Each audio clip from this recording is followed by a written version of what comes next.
নমস্কার। আজ 23শে জানুয়ারি 2025 128তম জন্মজয়ন্তী পালন হচ্ছে সারা দেশ জুড়ে। পৃথিবীর সমস্ত নেতাজি প্রেমীদের মনে আজ নেতাজির জন্মজয়ন্তীতে তারা তাদের শ্রদ্ধার্ঘ্য জানাচ্ছেন এই মহান আত্মাটির প্রতি, মহান বিপ্লবের প্রতি। ভারত রাষ্ট্রের এবং এশিয়া মহাদেশের এত বড় মহান বিপ্লবী খুব কম এসছেন। 1897 সালে কটকের মহানদীর তীরে যে মানুষটির জন্ম এবং তার বেড়ে ওঠা, তার ম্যাক্সিমাম জীবনে, রাজনৈতিক জীবন, ব্যক্তি জীবনের যে প্রকাশ এবং তার উচ্চতায় পৌঁছে যাওয়া, সেটা কলকাতায়। এবং 1941 সালে উনি যখন তার মহানিষ্ক্রমণের মাধ্যমে কলকাতা থেকে রাতের অন্ধকারে চলে যান গোমো থেকে ওই কালকা মেল ধরে সোজা দিল্লি উত্তরাংশ হয়ে, আফগানিস্তান হয়ে, কাবুল হয়ে সোজা জার্মানিতে পৌঁছন। এই যে গল্প আমরা সবাই জানি, বিভিন্ন পত্রপত্রিকার মাধ্যমে, চলচ্চিত্রের মাধ্যমে আমরা এগুলো জানি, শুনেছি। সেখান থেকে হিটলারের সহযোগিতায় উনি যখন দ্বিতীয় বিশ্ব মহাযুদ্ধের সময় সাবমেরিনে চড়ে দুটো মহাসমুদ্র পেরিয়ে জাপানে এসে পৌঁছন এবং রাসবিহারী বোসের তৈরি করা যে আজাদ হিন্দ ফৌজের দায়িত্ব নেন এবং আইএনএ সংগঠিত করার পর, সম্পূর্ণভাবে সংগঠিত করার পর উনি ভারতবর্ষের দিকে এগোতে থাকেন। সিঙ্গাপুরে আজাদ হিন্দ সরকারের স্বাধীন সরকার স্থাপন হয় এবং সেখান থেকে উনি যখন তার দিল্লি চলো নাড়া দেন এবং বার্মার মধ্যে দিয়ে এসে যখন উনি চলেছিলেন মণিপুরের পথে, মণিপুরের মৈরাং অবধি উনি আসেন। এই গল্পটা আমরা জানি। বাট মৈরাং থেকে যখন 6 এবং 9 আগস্ট 1945 নাগাসাকি এবং হিরোশিমা, এই দুটো জায়গায় যখন বোমা পড়ে, অ্যাটম বোমা পড়ে জাপান যুদ্ধ থেকে তারা ফিরে যেতে হয় এবং প্রায় হাতের কাছ থেকে ভারতবর্ষের মধ্যে ঢুকেও ওনাকে চলে যেতে হয় তার পেছন দিকে সরে যেতে হয়। তাইহোকু বিমানবন্দরে কি 18ই আগস্ট 1945 সালে বিমান দুর্ঘটনায় তার মারা যাওয়ার যে খবর উঠেছিল, সেটা তো সত্য নয়। সেটা তো 1999 সালে মনোজ মুখার্জি কমিশন মাধ্যমে আমরা জানতে পারি যে তাইহোকুতে এমন কোনো ঘটনাই ঘটেনি। যাই হোক, তাহলে তিনি গেলেন কোথায়? সেই রহস্য আজও বিদ্যমান ছিল। কিন্তু অনুজ ধরের এবং চন্দ্রচূড় ঘোষের কনন্ড্রম, পরবর্তীকালে এনার যে ফৈজাবাদ অযোধ্যা অঞ্চলে তার দীর্ঘ 25 বছরের থাকার প্রমাণ এবং তার অসংখ্য গুণমুগ্ধ তাদের কথাতে, তাদের লেখাতে, বিভিন্ন রকম রিসার্চ কাজের মাধ্যমে আমরা জানতে পারি যে নেতাজি সুভাষচন্দ্র বোসই গুমনামি বাবা ওরফে ভগবানজি। আজকে তার 128তম জন্মদিনে আমি নিজে সেইখানে বসে আছি যেখানে তার শেষকৃত্য সম্পন্ন হয়। এটা কিন্তু কোনো ক্রিমেশন ফিল্ড নয়, এটা একটা ক্যান্টনমেন্ট এরিয়া। এই ক্যান্টনমেন্ট এরিয়াতে কিন্তু কোনো ক্রিমেশন পসিবল না। কিন্তু ক্রিমেশনটা হয়েছিল 18ই সেপ্টেম্বর 1985 সালে। তার যে 13 জন সঙ্গী ছিলেন, সেই 13 জন মানুষ তারা মুখাগ্নি করেছিলেন। তার মধ্যে একজন আরবি মিশ্রাজি, যাকে বরফি বাবা বলা হয়, একটু আগে আমার সঙ্গে উনি কথা বলেছেন, সেই ছবিও আপনাদের আমি দেখাবো। আমি বসে আছি শক্তি সিংজির জন্যে, যার বাড়িতে রামভবনের তৎকালীন প্রোপাইটার, যিনি আজও আছেন আমাদের সঙ্গে। আমি মিস করে গেছি রীতা ব্যানার্জিকে, যিনি ডক্টর প্রশান্ত ব্যানার্জির পুত্রবধূ এবং তিনি প্রায় 10 বছর 75 থেকে 85 পর্যন্ত তার চলে যাওয়া পর্যন্ত তার একদম কাছ থেকে উনি তাকে দেখেছেন। তিনি প্রকাশ্যে বলতে পারেননি বহুদিন, কারণ তারা মন্ত্রগুপ্তির বিষয় ছিল। এবং আপনারা জানেন যে অনুশীলন সমিতি, যুগান্তর সমিতি সহ বাংলার রাজনীতিতে যে মন্ত্রগুপ্তির শপথ নেওয়া হতো, সেই মন্ত্রগুপ্তির শপথ নেওয়ার ফলে তারা কোনোদিনও বলতে পারেননি যে তিনি কে ছিলেন। বাট আজকে দিনের আলোর মতো পরিষ্কার, দিনের আলোর মতো তারা বলছেন হ্যাঁ, কে ছিলেন তিনি। আপনি যিনি বসে আছেন ভারতবর্ষের কোনো জায়গায়, আপনি বসে আছেন বাংলার কোনো প্রান্তে, আপনি নেতাজি প্রেমিক, আপনি নেতাজিকে ভালোবাসতেন, কিন্তু নেতাজি চলে যাওয়ার ডেটটা আপনি জানেন না আজও। যারা ধরুন 70, 71, 72 জন্মেছে, যারা 80-র দশকে স্কুলে পড়েছে বা তারও আগে যারা স্কুলে পড়েছেন, যারা নেতাজি জন্ম জয়ন্তীতে ছুটি পেয়েছেন 23শে জানুয়ারি, তারা কেউ জানতেনও না যে নেতাজি সুভাষচন্দ্র বোস আমাদের খুব কাছেই আছেন, এই দেশেই আছেন, তিনি বেঁচে আছেন। তাকে আমরা ফুলমালায় বরণ করেছি মনের অন্তরতম স্থল থেকে, অথচ তিনি কিন্তু বেঁচে ছিলেন তখনও পর্যন্ত। এটা ভাবলে সত্যি গায়ে কাঁটা দেয়। তো আজকে আপনাদের হয়ে, কোটি কোটি নেতাজি প্রেমীদের হয়ে আমি সেই সৌভাগ্যবান যিনি আজকে এই গুপ্তারঘাটের এই শ্রদ্ধার্ঘ্য মঞ্চের সামনে থেকে দাঁড়িয়ে কথা বলছি। বহু মানুষ আসেন এখানে, উত্তরপ্রদেশ সরকারের, ভারত সরকারের কেউ কেউ পুরনো আধিকারিকরা, আজও এই অঞ্চলে প্রচুর প্রবীণ মানুষ তারা এখানে আসেন, তারা শ্রদ্ধা দেন। কিচ্ছু না, এই যে বরফি বাবা আমাদের দহি আর ছেনা খাইয়ে খেলেন, এটা সেই ট্র্যাডিশনটা কিন্তু নেতাজি সুভাষচন্দ্র বোস বেঁচে থাকার সময় থেকে চলছে, তারা এটা মেনটেন করছেন। ফুলমালায়, সৌভাগ্যে, আনন্দে, যে মানুষটির প্রতি আমরা আগে হয়তো কখনো এতটা সিরিয়াসলি ভাবিনি অতীতে, আজ কিন্তু সেই পাপের প্রায়শ্চিত্ত আমরা করছি। আসুন সকলে মিলে এই বিশ্বাসটা প্রথমে করি যে হ্যাঁ, ইনিই নেতাজি সুভাষচন্দ্র বোস ছিলেন। শুধু ভাবনায় বলছি না, তথ্যে বলছি, প্রামাণ্য তথ্যের ভিত্তিতে বলছি। যদি কোনো জিজ্ঞাসা থাকে সব সময় ওয়েলকাম, আমরা কথা বলবো। কিন্তু একটা দিন এই আন্দোলনকে এমন একটা স্তরে নিয়ে যেতে হবে যেখানে কিনা আমরা সকলে মিলে সারা দেশের 140 কোটি মানুষ একসাথে দাঁড়িয়ে আমরা বলবো হ্যাঁ, 18ই সেপ্টেম্বর তাকে শেষকৃত্য করা হয়েছিল। তার 3 দিন আগে 15ই সেপ্টেম্বর 1985 সালে এই ক্যান্টনমেন্ট এরিয়াতে তার রামভবনে তার শেষ নিঃশ্বাস আমরা শুনেছি। তিনি ওই দিনকে মারা গিয়েছিলেন, সেটাই তার মৃত্যু দিন হতে পারে। আর এখানে যারা সেই সময় সেই দিনকে ছিলেন, যে 13 জন মানুষ, আমাদের অরিজিনালি একজনকে আমি কথা বললাম, বরফি বাবাজি, মিশ্রাজি, আরও কাউকে বললাম, নিশ্চয়ই বলার চেষ্টা করব। Thank you very much. Sanjay Bose, আমি আমার প্রাণের টানে আসি, আমি প্রাণের টানে কথা বলি এবং এই তথ্য আপনাদের সামনে তুলে ধরার মাধ্যমে নেতাজি সম্বন্ধে আরও আগামী দিনে এই সচেতনতা বাড়ানোর প্রশ্নে আমার একটা ছোট্ট প্রয়াস। ধন্যবাদ।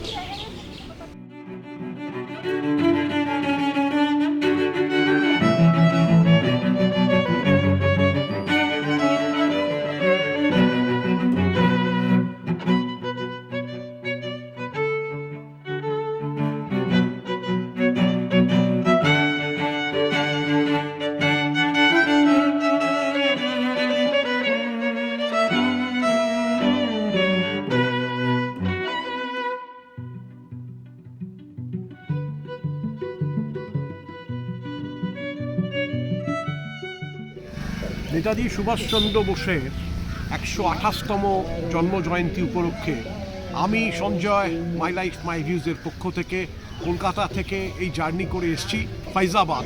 সামনে এই গুপ্তারঘাট, আর এই গুপ্তারঘাটের পাশে সুভাষচন্দ্র বোসের সমাধিস্থলে এসে যৎপরণস্তি, খুশি তো নই, আমি নিজেকে ভীষণ রকমের লাকি মনে হচ্ছে। পেছনে চলছে উদ্দাম নেতাজি সুভাষ বন্দনা, আমি সামনে থেকে আপনাদের সঙ্গে কথা বলছি, আর আমার পেছনে রয়েছে সেই মহান আত্মার সমাধি। এই গুপ্তারঘাটের কাছাকাছি যে রামভবনের যিনি প্রপ্রাইটার শক্তি সিংজি, উনি এখানে আসবেন এবং 1975 সাল থেকে 85 সাল পর্যন্ত বহু মানুষ তারা আজকে এখানে এসছেন বা আসবেন।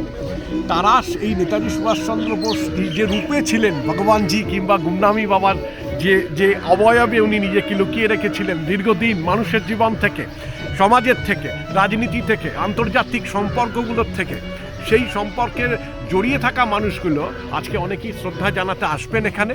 তাদের সঙ্গে আমরা কথা বলার চেষ্টা করব। আমি নিজে সপরিবারে এসেছি।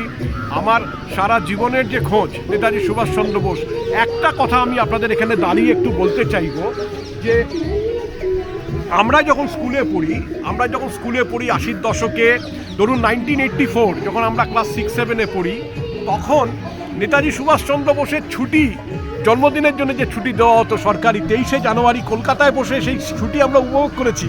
কিন্তু 83, 82, 84-তে জানতাম না যে উনি কিন্তু আমাদের মাত্র 1000 কিলোমিটার দূরে আছেন কলকাতা থেকে, উনি বেঁচে ছিলেন। আজকে শরীরে কাঁটা দেয় যে নেতাজি সুভাষচন্দ্র বসু বেঁচে ছিলেন 1983, 1984, 1985-এ। আমরা তখন আমরা রাজ্য সরকার স্কুলের পক্ষ থেকে ছুটি পালন করতাম, নেতাজি বন্দনা করতাম, উনি কিন্তু তখনও ছিলেন। এর চেয়ে দুঃখের বোধ আর কিছু হতে পারে না আমাদের জীবনে, যে এরকম একজন মহান বিপ্লবী, মহান রাষ্ট্রনেতা, যিনি নাকি মানুষের জন্যেই সারাটা জীবন, উনি তার সারা জীবনের সমস্ত কিছু উজাড় করে দিয়ে গেছেন।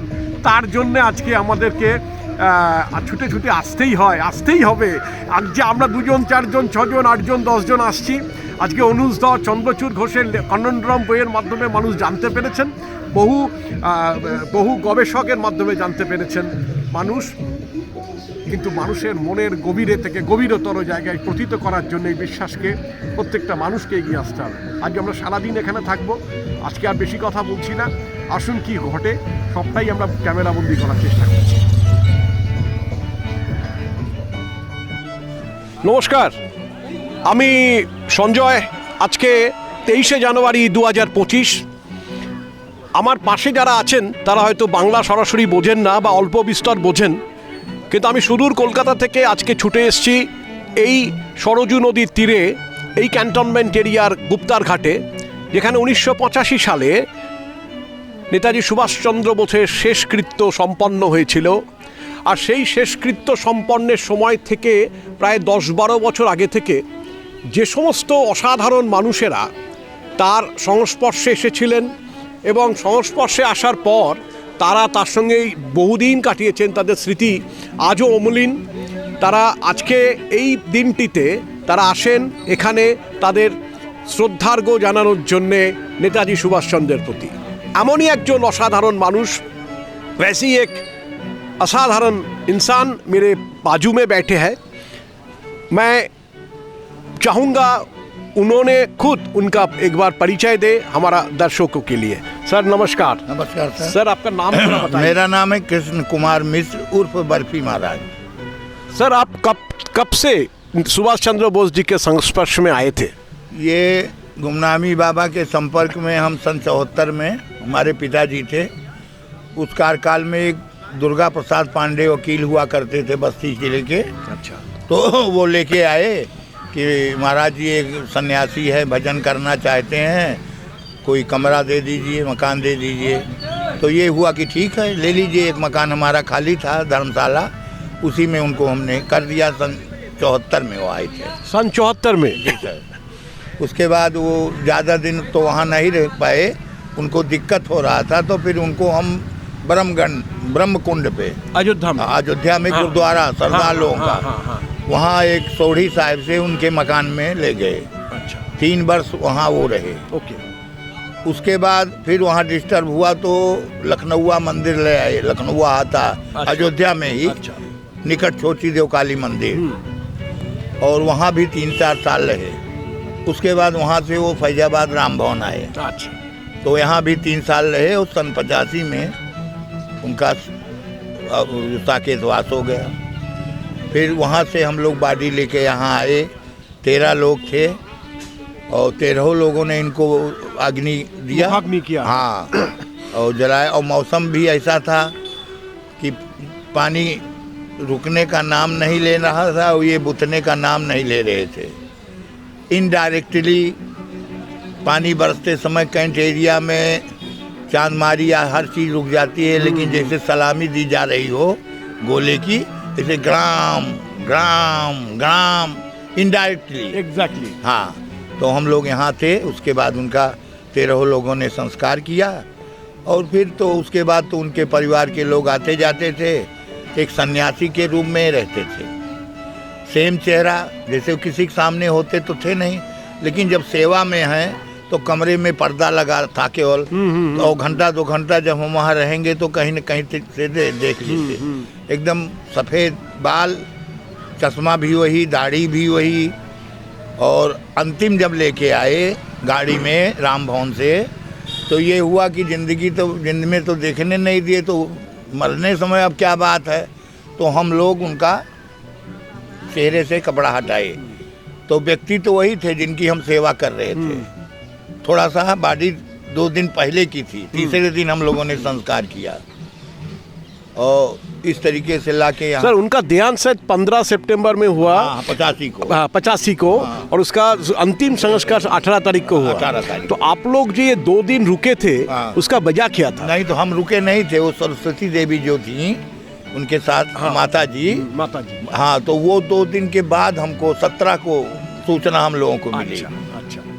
तो ये हुआ कि कब होगा, तो कहीं कल संस्कार होगा। तो हम लोग, हमारी माता जी, हमारे भाई, हमारे पिताजी, सब लोग यहाँ राम भवन आए, और फिर वहाँ से इनका संस्कार किया। अच्छा जी। मैंने जो सुना था, बेसिकली कलकत्ता से उनका जो शुभचिंतक या वेलविशर लोग रहते थे, जो लोग आते थे, जैसे पवित्र मोहन सरकार, आते थे। पवित्र मोहन राय, हाँ जी। हाँ उन्होंने आते थे, हाँ, आते थे। काफ़ी सारा संतोष कुमार जी नाम का आदमी भी आते थे। जी, जी। तो ये जो उनका जो पुराना सहयोद्धा मतलब कॉमरेड्स जो था INA से, और उनका जो पार्टी था फॉरवर्ड ब्लॉक, उनसे भी काफ़ी सारा खुफिया आदमी लोग आते थे यहाँ पे, आते थे। उनके साथ कांटेक्ट रखते थे, उनका जो निर्देश था उसी हिसाब से पालन करते थे। जी जी।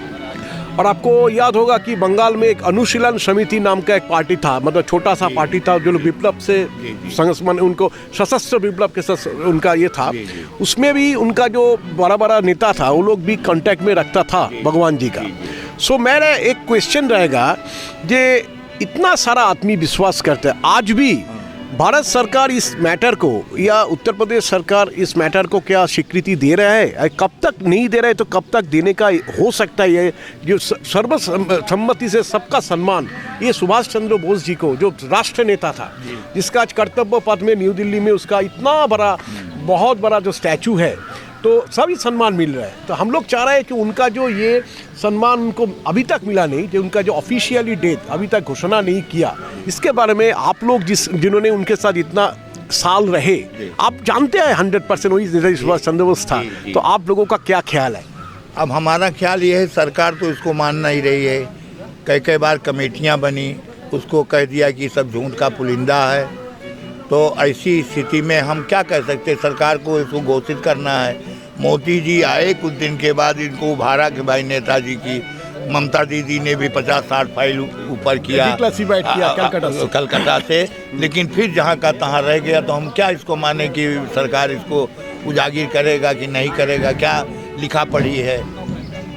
युद्ध अपराधी थे तो क्या लिखा पढ़ी है? कई साल तक फाउंडेशन था। अब इस बारे में तो सरकार को फैसला लेना चाहिए। नेताजी सुभाष चंद्र बोस द्वितीय विश्व महायुद्धের পর মিত্র শক্তি, মানে USA, রাশিয়া, ইংল্যান্ড, ফ্রান্স, এদেরকে মিত্র শক্তি বলা হতো। শোনা যায় যে ভারত সরকারের সঙ্গে নাকি ইংরেজ সরকারের একটা চুক্তি হয়েছিল যে উনি নাকি যুদ্ধাপরাধী হিসেবে যখনই উনি ধরা পড়ুক তাকে নাকি তাদেরকে তুলে দিতে হবে, এরকম একটা কথা আছে। কিন্তু কেউ কখনো কোনো জায়গায় এই লেখাটা দেখাতে পারেনি যে নেতাজি সুভাষচন্দ্র বোস যুদ্ধ অপরাধী ছিলেন এবং তাকে তুলে দিতে হবে এমন কোনো চুক্তি কারোর সঙ্গে কারোর হয়েছিল।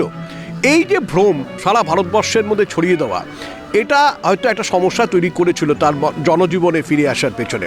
আমি मिश्रा जी के एक रिक्वेस्ट করবো, मैं मिश्रा जी को एक रिक्वेस्ट करूँगा, उनके साथ आपका जो स्मृति था, मतलब जो मेमोरीज था, वो 2-4 स्मृति हमारा दर्शकों के लिए थोड़ा याद कीजिए। अब जैसे उनका ये था कि वो किसी से मिलते जुलते नहीं थे। जो काम के लोग होते थे, जैसे उनको एक निजी चिकित्सक की ज़रूरत पड़ती थी, गठिया बाई से वो पीड़ित थे, तो वो आते थे तो उनके चेहरे पे कपड़ा रख दिया जाता था, वो अपना चेकअप करते थे। एक डॉक्टर बनर्जी फैजाबाद में थे, हाँ बुढ़े प्रशांत बनर्जी जी, यस सर। तो वो उनके सामने होते थे, उनसे बातें करते थे। 23 जनवरी को भी कुछ लोग जो आते थे उसमें कुछ के सामने होते थे, कुछ के सामने नहीं भी होते थे। वो बाहर कुछ बोलते थे किस भाषा में, वो लिखा पढ़ी वो लोग करते थे, और कुछ के सामने होते भी थे। और माता जी उनकी सेवा में थी। और वो जो आटा है, गेहूं है, ये गोबर की खाद वाला उनको चाहिए था, रासायनिक उनको नहीं खाते थे। और उनमें 2 चीज़ हमने देखा कि एक तो प्राणायाम क्रिया की वो करते थे, दूसरा परकाया प्रवेश। ये है कि जैसे वो हम उनकी सेवा में थे, लेकिन बीच में वो कह देते थे कि आज इतवार है, हम जा रहे हैं और अगले सोमवार को तुम आना, और फला चीज़ लेके आना, चाहे ऐसा होना चाहिए, नमकीन ऐसा होना चाहिए। तो हम लोग सोचे कि भगवान जी आखिर कहाँ जाएंगे, कैसे जाएंगे, क्या करें। तो एक जिज्ञासा बस हम लोग दाहिने बाएं से देखते थे कि भाई कोई गाड़ी आती है, कैसे जाते हैं, क्या है, लेकिन हम देखते ही रह गए, कुछ समझ में। अब उनके आदेश का पालन था कि सोमवार को आना, तो हिम्मत भी नहीं थी कि हम बीच में चले जाएं। बिल्कुल, ताला चाबी हमारे पास थी। और जिस दिन कहे उस दिन वो वहाँ जब गए, आवाज़ दिया तैसे बोले। और माता जी उनकी सेवा में रहती थी। हाँ, बहुत बहुत अच्छा लगा मिश्रा जी के साथ, बर्फी बाबा जी के साथ बात किया, जो कलकत्ता से उनके जन्मदिन के टाइम जब उन्होंने जिंदा थे, कलकत्ता से जो छेना और रसगुल्ला, उनका प्रिय मिष्टी बोलता है हम लोग बंगाली लोग, आते थे। सबसे बेहतरीन चीज़ जो है आज इतना दिन बाद भी बर्फी बाबा जी ने आज भी वो रिवाज को, वो ट्रेडिशन को मेंटेन कर रहे हैं और सबको आज भी वो छेना और रसगुल्ला उन्होंने खिला रहे हैं दिल से। एक आदमी के लिए सबको मिलना जुलना और ये पुराना जो स्थिति है उसको आगे बढ़ा के जाना बहुत बहुत बड़ा काम कर रहा है। मिश्रा जी को हम लोग धन्यवाद नहीं देंगे क्योंकि छोटा करेंगे नहीं, इतना महान आत्मा उनके साथ थे। हम लोग धन्य हैं जो आज उनके साथ हमारा बात हुआ। आप थोड़ा सा ये देश का नागरिक के लिए नेताजी सुभाष चंद्र के बारे में उनका क्या स्टैंड पॉइंट होना चाहिए उसके बारे में 2-4 बात बोल के हम लोग ये इंटरव्यू को ख़त्म करेंगे। अब उनके बारे में देश के सर्वोपरि थे वो राष्ट्रपति बन सकते थे, प्रधानमंत्री बन सकते थे, सब कुछ बन सकते थे। जितना नेताजी से संबंधित प्रकरण उठे हैं, ये गुमनामी बाबा प्रकरण में जितने रिकॉर्ड्स मिले हैं किसी प्रकरण में रिकॉर्ड नहीं मिले। सारे सामान, सारे सबूत उनके हाथ के लिखे, हर बक्से में माता पिता का फोटो है। आखिर कौन हो सकता है? अगर नेताजी नहीं हो सकते तो कौन हो सकता है? वो जय गुरुदेव भी कानपुर में प्रकट कर रहे थे लेकिन कुछ नहीं कर पाए। तो जहाँ जहाँ सीतापुर में प्रकरण उठा लेकिन रिकॉर्ड कहीं नहीं मिले। जो रिकॉर्ड हमने दिया फैजाबाद राम भवन से, जो लॉकअप में है, आधा कटक चला गया, आधा जांच में, सब इधर उधर। अब सरकार को करना है। अब सरकार नहीं कर पाएगी तो हम लोग तो अपनी श्रद्धा के अनुसार श्रद्धा सुमन चढ़ाते रहेंगे।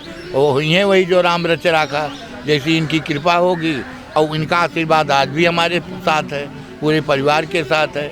हमारे पिताजी को नंद बाबा कहते थे, माता जी को जसोमत मैया कहते थे कि जैसे कृष्ण को जसोमत मैया ने पाला ऐसे हमको सुरक्षित आप पालन पोषण कीजिए। खान पान भी अच्छा था, कभी कभी वाइन भी लेते थे विदेशी, कभी कभी फिश भी मंगाते थे, पूजा पाठ या जो भी में लगता हो। हाँ। তো আমি এবারে একটুখানি আপনাদেরকে বলি, সেটা হচ্ছে যে আজকে যে বরফি বাবা মিশ্রাজি তার কথা শুনলেন, মনে রাখবেন এই মানুষটা 1974 সাল থেকে নেতাজি সুভাষচন্দ্র বোসের সংস্পর্শে এই অযোধ্যা, এই ফৈজাবাদ অঞ্চলে ওনার সঙ্গে সময় কাটিয়েছেন। উনি প্রবীণ হয়েছেন, উনি আজকে বুজুর্গ। আজকে কিন্তু তার স্মৃতি, অমলিন স্মৃতি উনি তুলে আনলেন হিরে মানিকের মতন অতীতের তার যে সিন্দুক, স্মৃতির সিন্দুক থেকে। এটা কিন্তু আগামী প্রজন্মের জন্যে, इस देश के लिए जो नए पीढ़ी आएगी, याद रखिएगा ये जो गोल्डन वॉइस और ये गोल्डन जो स्टेटमेंट मिश्रा जी ने दिया, बर्फी बाबा ने दिया, इसको याद रखो। और आपका मन में कोई भी प्रश्न आए तो प्रश्न के पीछे भागो, उत्तर अपने आप आ जाएगा। बट ये विश्वास ना करने का कोई जगह नहीं है। ये आज हम लोग जहाँ पे बैठे हुए हैं, ये नेताजी सुभाष चंद्र बोस ही थे, है और रहेंगे भी। और हम उसके पीछे था, पहले भी, आज भी है, आगे भी रहेगा। এটা এই মুহূর্তে এই যে আপনি এই যে ট্যাবলোটা দেখছেন, এই ট্যাবলোটা বিভিন্ন প্রান্তে ঘুরলো আজকে, ফৈজাবাদ এবং অযোধ্যার বিভিন্ন প্রান্তে এটা ঘুরলো এবং এই ট্যাবলোটা সুন্দর করে সাজিয়েছেন এখানকার স্থানীয় মানুষরা। এবং শক্তি সিং যার সঙ্গে এই বিষয়টা অঙ্গাঙ্গিভাবে জড়িত, উনি এই ট্যাবলোটাকে তৈরি করে এখানে পাঠান, বিভিন্ন জায়গায় যায়। আমি সঞ্জয় বোস আজকে এই নেতাজি সুভাষচন্দ্র বোসের এই ট্যাবলোর সামনে থেকে দাঁড়িয়ে, তার এই অসাধারণ এই যে সমাধি ক্ষেত্রের সামনে থেকে দাঁড়িয়ে আমি আপনাদের সঙ্গে কথা বলতে পারছি। পশ্চিমবাংলার মানুষ, যারা নেতাজি প্রেমী মানুষ, যারা বিভিন্ন জায়গায় আছেন, তারা এই অনুষ্ঠানটা দেখছেন এবং তারা আশা করি তাদের এই ভিডিওটা ভালো লাগবে। দেখা যাক আগে কি হয়।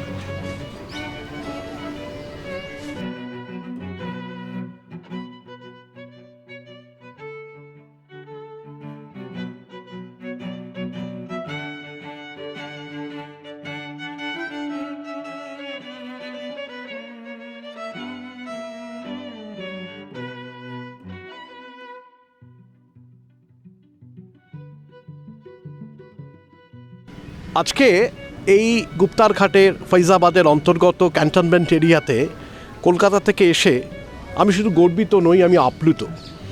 আমি বাংলায় কথা বলছি, এরপর আমি হিন্দিতে কথা বলবো, কারণ আমার অতিথিরা প্রত্যেকেই হিন্দিভাষী। তো আজকে বিভিন্ন ডিগনিটারিজরা আসছেন নেতাজি সুভাষচন্দ্র বোসকে তার 128তম জন্ম জয়ন্তীতে তাদের শ্রদ্ধার দেওয়ার জন্যে। স্যার नमस्कार। सर आपका शुभ नाम प्लीज़? हमारा नाम अमल गुप्ता है। अमल गुप्ता जी है। सर आप फैजाबाद का रहने वाले हैं? अयोध्या जी का रहने वाला है। अयोध्या जी का रहने वाला है। तो आज का जो दिन ये कब से पालन हो रहा है? मतलब सुभाष चंद्र बोस जी का देहांत हुआ था ये 1985। ये हम लोग शुरू से काफ़ी सालों से इसका यहाँ पालन कर रहे हैं। सर आज इसी उपलक्ष्य में आज शहर में बहुत बड़ा जुलूस निकाला गया। हमारे यहाँ चौक से लेकर गांधी पार्क तक स्कूल के बच्चे भी थे, कई समाज सेवी संस्थाएँ भी थीं, हम सभी लोग उसमें इन्वॉल्व थे। एक संदेश देने के लिए सब लोगों ने बहुत बड़ा जुलूस का निकाला था। उसी के उपलक्ष्य में हर साल हम लोग यहाँ पे हमारे साथ हमारी पूरी टीम है जो हर साल यहाँ पे भंडारा कराती है। उसी के उपलक्ष्य में आज हम लोग यहाँ पे उनके याद में भंडारा करा रहे हैं। तो सर सुभाष चंद्र बोस जी यहाँ पे करीब 25-30 साल मतलब अयोध्या का डिफरेंट पार्ट में था और लास्ट 3-3.5 साल उन्होंने था राम भवन पे। उस टाइम पे ज़्यादातर लोग तो जानता नहीं था सुभाष चंद्र बोस ही उन्होंने हैं। तो आपको क्या लगता है इतना दिन बाद भी नॉर्मल आदमी जो है जनरल पब्लिक है वो उसका मन के अंदर में क्या ये सच पहुंचा जे भगवान जी ही नेताजी सुभाष चंद्र बोस थे? जैसा कि हम लोगों को ज्ञात होता है कि आखिरी समय में 3-3.5 साल वो राम भवन में थे, जो कि आज की डेट में श्री शक्ति सिंह जी उसकी पूरी देखरेख करते हैं। उन्हीं के द्वारा हम सब लोगों को जानकारी भी हुई कि 3-3.5 साल उन्होंने बिताया। और उनकी कुछ चीज़ें उनके आवास पे मिली जो ये प्रूफ करती हैं कि वो सुभाष चंद्र बोस जी नेताजी थे। हम लोग काफ़ी सारा डॉक्यूमेंटेशन काफ़ी सारे डॉक्यूमेंट्स ऐसे थे जो मिले, जो कि हम लोग को विश्वास दिलाते हैं कि वो उन्हीं का रूप था। Correct sir. इसी सिलसिले में मैं एक बात बोलना चाहूँगा कि 1945 का 18 अगस्त ताइहोकू एयरपोर्ट चाइना मतलब जो मंचूरिया चाइना है वहाँ पे जो एक प्लेन एक्सीडेंट हुआ था वो 1999 पे जब मनोज मुखर्जी कमीशन स्थापन हुआ। आप जानते होंगे कि नेताजी सुभाष चंद्र बोस के ऊपर टोटल 3 कमीशन हो, एक खोसला कमीशन, एक शाहनवाज कमीशन और एक मनोज मुखर्जी कमीशन। तो 99 पे जस्टिस मनोज मुखर्जी कमीशन ने सीधा से बोल दिया कि ताइहोकू एयरपोर्ट में कोई एक्सीडेंट ही हुआ नहीं, मतलब वहाँ पे नेताजी का माने देहांत होने का कोई संभावना ही नहीं था। उसके बाद करीब ऑलमोस्ट 43 इयर्स उनका ज़िंदगी चला 85 तक। उसका मेजर जो पार्ट है वो उत्तर प्रदेश स्पेशली अयोध्या एंड फैज़ाबाद अंचल में ही कटा। बहुत डिफ़िकल्टीज संभाल के उनको आगे चलना पड़ा था। तो आप लोगों को क्या कोई प्लान है जो नेताजी सुभाष चंद्र बोस का जो स्मृति है मतलब जो मेमोरीज है उसके और बड़ा करके मतलब बिगर वे में इस्टेब्लिश करने का कोई प्लानिंग रहेगा क्या आगामी दिन? देखिए, जो अभी आपने उस समय की बातों का जिक्र किया वो तो एक जांच का विषय आज भी चल रहा है कि क्या स्थिति थी क्या स्थिति नहीं थी। लेकिन जैसा आपका कहना है कि इसका और वृहद रूप हम इसको और इसके बना के करें, तो हम लोग की कोशिश जारी है इसको और बढ़िया तरीके से इसकी और रिपोर्ट आने के बाद इसको और वृहद रूप में सबके सामने रखा जाए, हम सबकी सोच में है। बहुत ही बढ़िया লাগা। তো আমি আপনাদের আবার বাংলায় বলছি একটা কথা যে এখানে প্রত্যেকটি ডিগনিটারিজ তাদের বেস্ট কথাগুলো বলছেন এবং সারা ভারতবর্ষের মধ্যে আমার মনে হয় এরকমভাবে এত আন্তরিকতার সঙ্গে নেতাজি জন্মজয়ন্তী পালন খুব কম জায়গাতেই হয়। বিশেষত এখানকার মানুষ বিশ্বাস করেন যে 1985 সালের 16 সেপ্টেম্বরই নেতাজি এখানে শেষ নিঃশ্বাস ত্যাগ করেছিলেন। তাই প্রত্যেককে অনেক অনেক ধন্যবাদ। सबको बहुत बहुत शुक्रिया। मैं धन्यवाद देके मैं आज ख़त्म कर रहा हूँ। आपको भी हमारी तरफ से अयोध्या जी के सभी वासियों की तरफ से आपको भी बहुत बहुत धन्यवाद। आप ऐसे ऐतिहासिक समय पे यहाँ आए हैं। Yes sir. आप भी यहाँ पे प्रसाद ग्रहण कीजिए। डेफिनेटली नेताजी का और मैं बहुत गर्वित अनुभव कर रहा हूँ कि हमारा देश में कलकत्ता से मैं आ रहा हूँ, कलकत्ता में बहुत सारा उद्यापन होता है बट मोस्टली ये जो टच है ना फैज़ाबाद का जो गुप्तार घाट का जो टच है वो दिल से आता है। ये मैं इंडिया में किसी भी जगह पे देखा नहीं।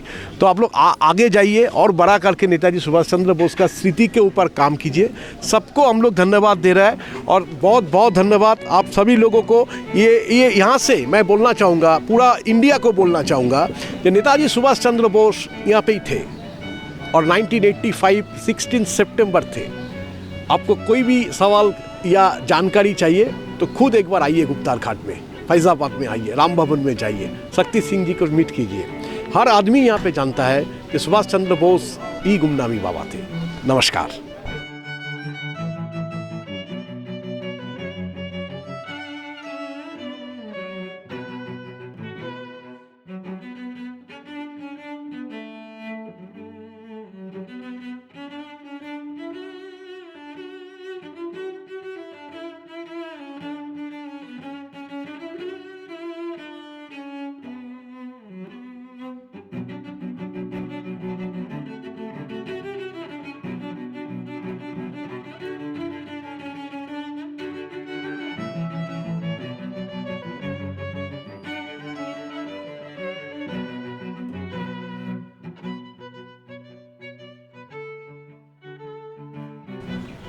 আজ 23শে জানুয়ারি 2025 128তম জন্মজয়ন্তী নেতাজি সুভাষচন্দ্র বোস। 1897 সাল 23শে জানুয়ারি উড়িষ্যার কটকে যে মানুষটি জন্মেছিলেন, যা সারা জীবন কেটেছে কলকাতা, জার্মানি, জাপান সহ সারা পৃথিবী জুড়ে, সেই মানুষটি কিন্তু শেষ 30টা বছর কাটিয়েছিলেন যে অঞ্চলে, উত্তরপ্রদেশের ফাইজাবাদের এই গুপ্তারঘাট সংলগ্ন যে অঞ্চল বা অযোধ্যার সংলগ্ন অঞ্চল, যে 8টা-10টা ঠিকানা তার ছিল, তার শেষ ঠিকানাটা ছিল রামভবন।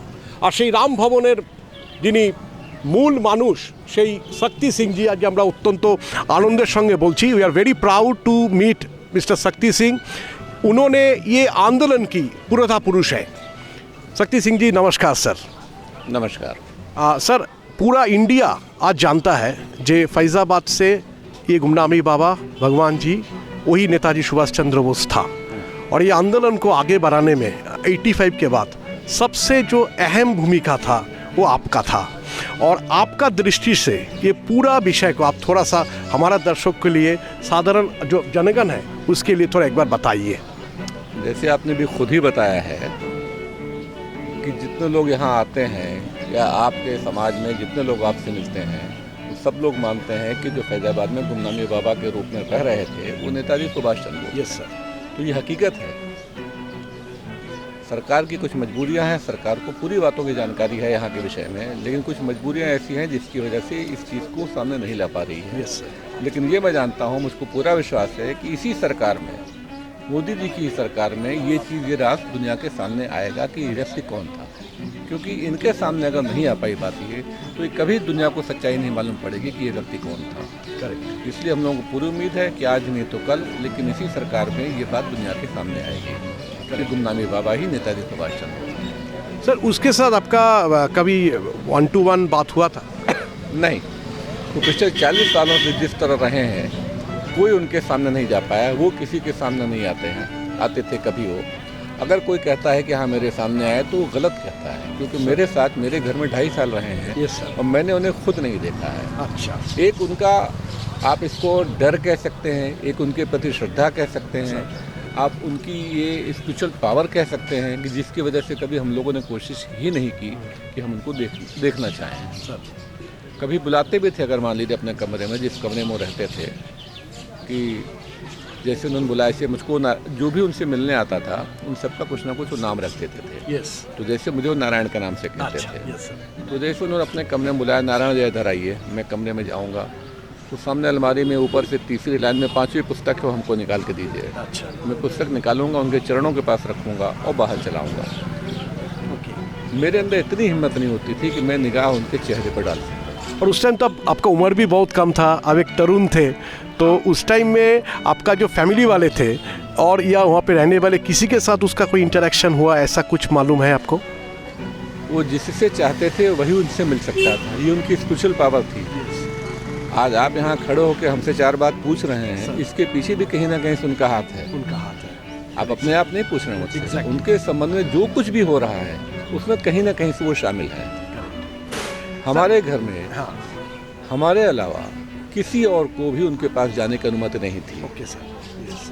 किसी के अंदर मन में वो भाव नहीं आता था कि वो ऐसा नहीं करते थे कि आपको मना कर दिया कि आप मुझसे मिलने बताइए। यस। वो आपके मन के अंदर ऐसा भाव ला देते थे कि आपको पता चल जाता था कि आपको उनसे मिलना है या आपको उनसे नहीं मिलना है।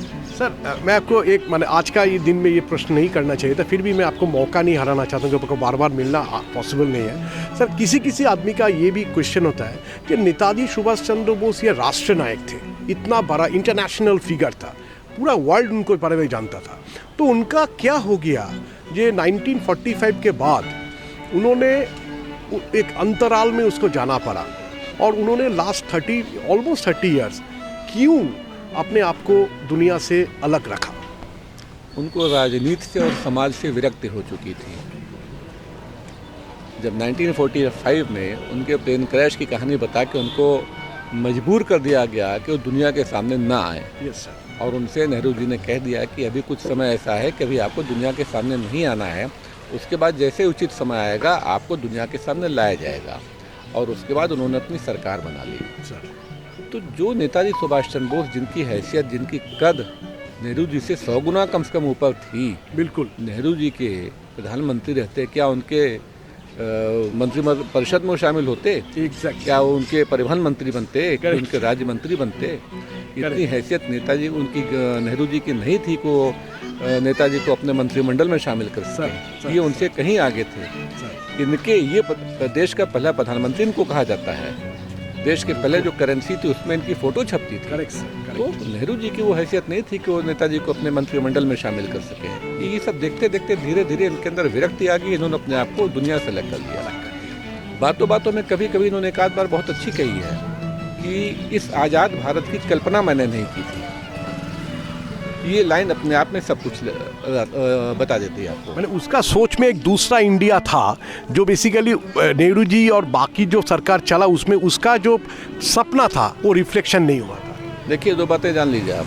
पहली बात ये, नेहरू जी ने आज़ादी की लड़ाई लड़ी सत्ता पाने के लिए। उसके पीछे सबसे बड़ा कारण जो था वो गांधी जी के कंधे पे बंदूक रख के सत्ता को पाना था। और नेताजी का जो मेन एम था वो भारत माँ की आज़ादी था। करेक्ट। वो सत्ता पाने के लिए लड़ाई नहीं लड़ रहे थे वो। बिल्कुल। अंग्रेजों से उन्होंने भारत को आज़ाद कराया सत्ता पाने के लिए नहीं, केवल भारत माँ को आज़ाद कराना उनका एक सपना था, उसके लिए उन्होंने कराया। बिल्कुल স্যার আমি দর্শকদের জন্য একটা কথা বলছি যে আজকে একটা অত্যন্ত গুরুত্বপূর্ণ দিন 23শে জানুয়ারি। শক্তি সিংজির মতো মানুষ অত্যন্ত ব্যস্ত থাকেন সারা দিন। উনি অনেক জুলুসে ছিলেন, মিছিলে ছিলেন। তো আজকে ওনার আমি বেশি সময় নেব না। ওনার পূর্ণাঙ্গ एक कंप्लीट इंटरव्यू लेने के लिए मैं दोबारा कलकत्ता से आऊँगा आपका परमिशन लेके। बट आज उनसे हम लोग सब सुनना चाहेंगे, पूरा भारत सुनना चाहेंगे कि उनका क्या वार्ता रहेगा इंडिया का जो सिटीजन्स है उनके लिए नेताजी के बारे में। आपका स्वागत है। इस विषय में आप कभी भी मुझसे बात कर सकते हैं। मैं दिन रात नहीं देखता हूँ, मैं दिन भी नहीं गिनता हूँ कि हाँ आज को मौर्य मंगल। आप कभी भी किसी भी समय इस विषय पे बात करने आ सकते हैं। दरवाजे आपके लिए हमेशा खुले रहें। Thank you sir. और एक वार्ता दीजिए सर, आप क्या चाहते हैं देश का आदमी लोगों के अंदर में ये भावना को कैसे आगे बढ़ाया जाए? चाहता हूँ कि नेताजी को वो सम्मान मिले जिसके वो वास्तविक हकदार थे। देश की आज़ादी में सबसे बड़ी भूमिका अगर किसी की थी, ये पूरा देश जानता है इस चीज़ को कि सबसे बड़ी भूमिका अगर किसी की थी तो वो नेताजी की थी। तो जीते जिनको जो उनको सम्मान नहीं मिल सका, कम से कम उनके मरने के बाद ही सही, लेकिन वो जिस सम्मान के हकदार थे वो उनको मिलना चाहिए। तो सबसे पहली मेरी लड़ाई इसी बात की है कि जब गांधी जी राष्ट्रपिता तो नेताजी राष्ट्र पुरुष क्यों नहीं? बिल्कुल। धन्यवाद। Thank you very much sir. And Shakti সিংয়ের আজকে একটা অত্যন্ত গুরুত্বপূর্ণ আমরা বার্তা পেলাম এবং আমরা সত্যি কথা ওনাকে অনেক অনেক ধন্যবাদ। পরবর্তীকালে আবার আমরা ফাইজাবাদে এসে ওনার পূর্ণাঙ্গ ইন্টারভিউ করব আপনাদের জন্যে। আর এই নেতাজি আন্দোলন, নেতাজির যে এই যে পুরো জীবনকে আরও সুন্দরভাবে পরিস্ফুট করার জন্যে Sanjay Bose, my life my views চিরকাল কাজ করবে। Thank you very much.